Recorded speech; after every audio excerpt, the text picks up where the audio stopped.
Okay, so what is this book all about from Tito Doc, and what lessons you've learned from this book? Well, I learned mm, you're supposed to drink milk when you're almost gonna sleep. I also learned that you, you will grow stronger when you sleep. Your bones will rest and you will grow tall very much. You will be your bones you will be strong, and that's why it's important to sleep.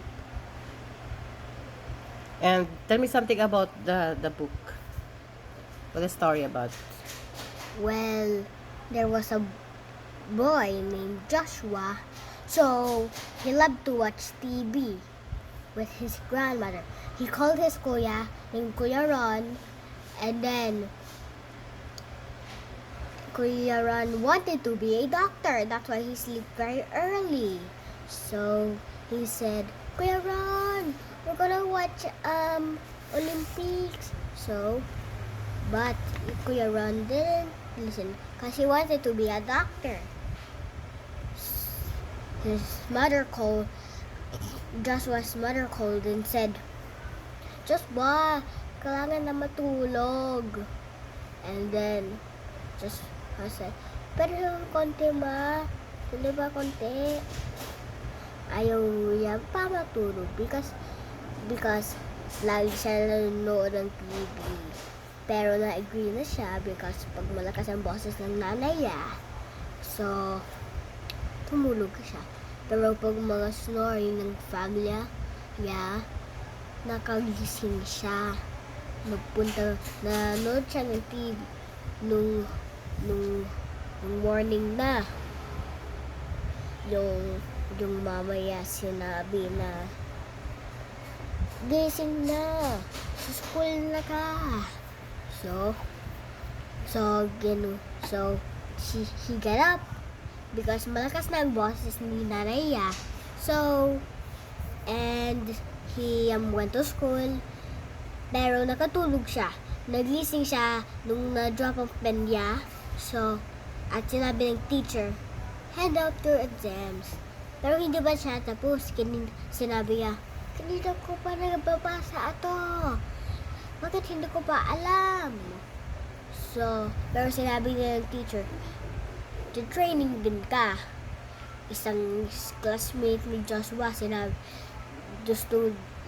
because pag nanonood niya sa Olympics.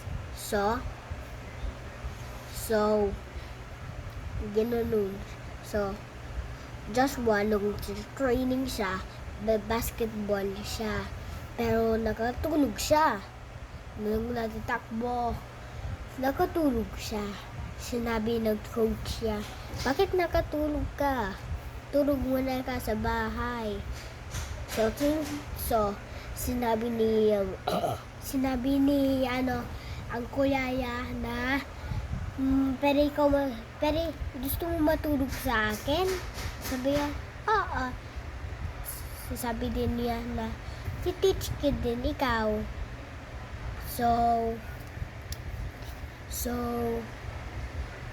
Napunta sa room ng kuya niya at nabing siya ng milk. Sinabi ni Joshua, bakit may gatas ka? Hindi ako na-drink ng milk na. Hindi ato sa'yo, ato sa akin. Because milk gives you stronger and faster and grows very high and grows up strongly. And then sabi niya, I don't need to grow tall. Nalap siya at na-teach niya. When you sleep, your bones will grow stronger and better, and you will be much strong. You will grow up to be strong, very, very. So we sleep. In the daytime, we sleep, and that's called a nap. But in the night, we call it sleep. That's how we're supposed to sleep. The end.